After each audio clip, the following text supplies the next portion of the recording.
Okay, so hey, thank you for joining me here on this episode. I just needed to sit down and shoot something here at my desk because it was just kicking around in my head and I just felt it was very relevant. If we're going to be successful in our life and in our business and our professional and personal life and career, it's because we found a way to navigate the challenges and the difficult situations that we run into in life, because I don't really believe life is full of problems. I just believe it's a series of situations. And so I was thinking about it, and as a business owner, as a physical therapy private practice owner, is my main emphasis of everybody who I'm trying to help live the life they've envisioned for themselves as a PT owner. In that journey, I needed to reflect a minute and look back on a time when I was on one of the most successful soccer teams ever. And we were the Mavericks, and we went all season and lost one game. And it was just amazing experience to be at that level of play. Shortly thereafter, I was on a select team that went over and played in Europe, and it was really a highlight of my youth at 18 years old, 17 actually. And when I look at it and I compare it to now being a practice owner, what was the advantage? What was it that we did that other teams may not have had the benefit from? Okay, because there was a lot of talented people. Just like in physical therapy, private practice, there's a lot of talented therapists. There's a lot of good therapists, get a lot of good results, good market, good people, good referral sources, but still struggle, right? Still struggle. And I like to look at the mirror versus look at the external factors and blame and shame everything else around me, because somebody's doing well. Why can't that be me? What is it about me? What is it about you that we're not looking at, that we're not evaluating, that we're not looking into in a greater degree of detail and depth and specificity within our practice? Because I was just talking to an owner who's literally on the brinks, talking about just closing the office and starting a whole nother profession. And I'm like, don't do that. Well, where do I start? Well, I'll tell you what, if I'm going to be your practice coach, I'm not going to be your consultant, because all these consultants do is come in here and tell you everything you need to do. Do this, do that. You got to do this. Why aren't you doing that? And I realized, or I helped him to realize, that that hasn't been successful for him. He's been doing that for 2 years. Do. I said, you've got to stop. Step back, just like those days of high competitive soccer competition, and look at who you are. Look at who you are. Look at yourself. Look at your own beingness, and let's develop that. And I think when I reflect back, 40 years ago from now, like literally 40 years ago, and I look at it, we were really doing a SWOT analysis on ourselves. We were evaluating our strengths, our weaknesses, our opportunities in this next match, and what were the greatest threats coming at us. And we chalkboarded and whiteboarded, because there's no iPhone. We whiteboarded that thing out. We knew within every strand of our DNA what our strengths were, and we were going to play to those. We knew what our weaknesses were, and we knew we needed to cover those. We knew what our opportunities were, and we took full advantage of them. And we also could identify who the threat was, where the threat was going to come from. Sometimes you get surprised, but if you do your homework, you can get ready, and it's all about preparation. See, as a business owner and as a practice owner, as a CEO, you never want to be surprised. You want to have a great degree of predictability. Now, how do you get that? So step number one for success in running a SWOT analysis and achieving a high degree of predictability for your future is manage by statistics. If you manage by statistics, they are not just a historical representation of where you've been. That's what everybody thinks. It's like, oh, I'm measuring my past. No, you are not. You are if you just like measure one thing against itself in a new unit of time for a period of time. Oh, how many evals am I averaging a week over the last 3 weeks, over the last month, last 4 weeks? Okay, good.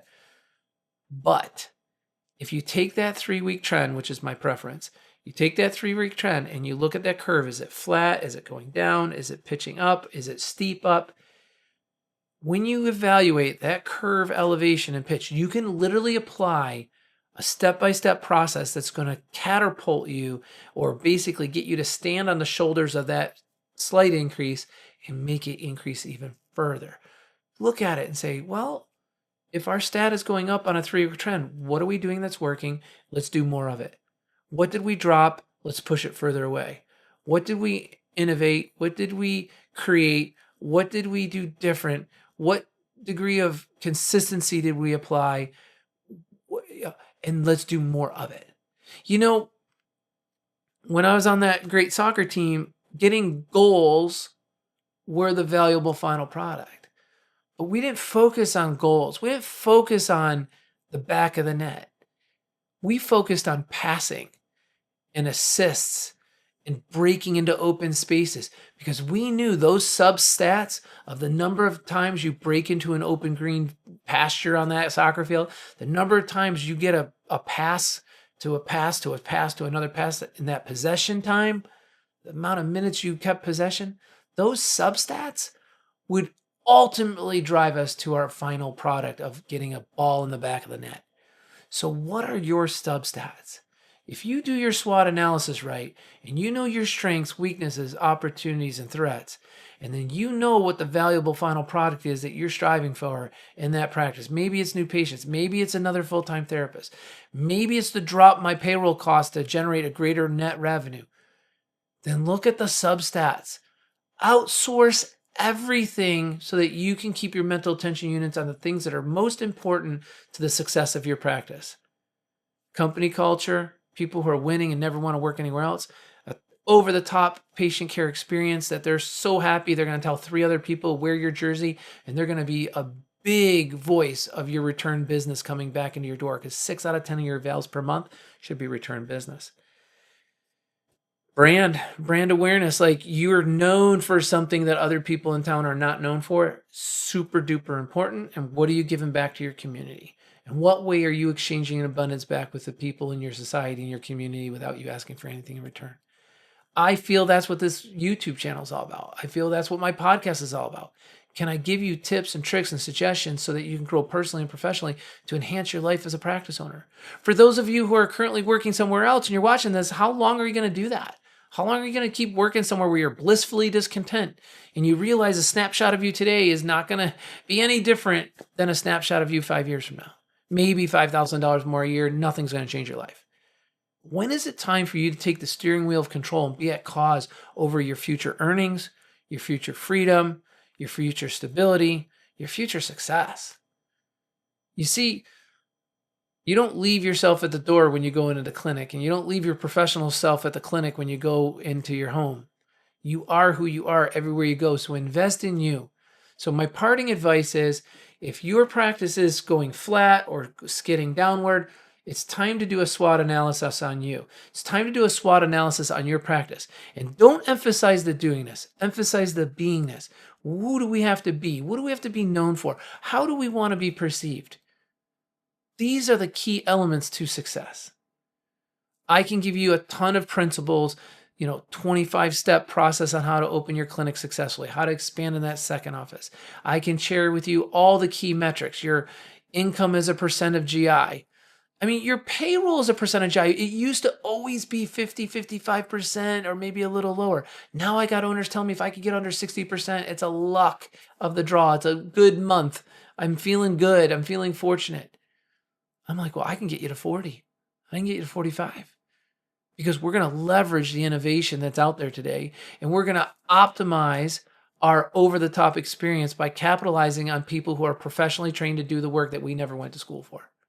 If you want to learn more about how to be successful in private practice, drop your payroll down, really increase your net revenue, look at us, look at our offerings at Meg Business Management. Just go to our website, www.megbusiness.com, check out Meg Basic, Meg Plus, Meg Pro, call into us, grow at megbusiness.com, and we'll do a practice analysis. We'll do a discovery call. No one's going to try to sell you anything. We're just going to have a conversation and find out what is going on in your practice. What is the state of the union, and what steps can you take for yourself and for those around you that's going to give you the better practice that you're looking for? Going to give you the stability and the flexibility and ultimately the freedom that you've always wanted.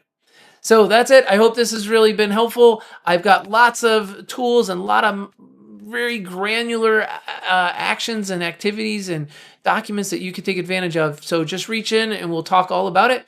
And I wish you the best of success. And as always, start each and every day expecting to do well.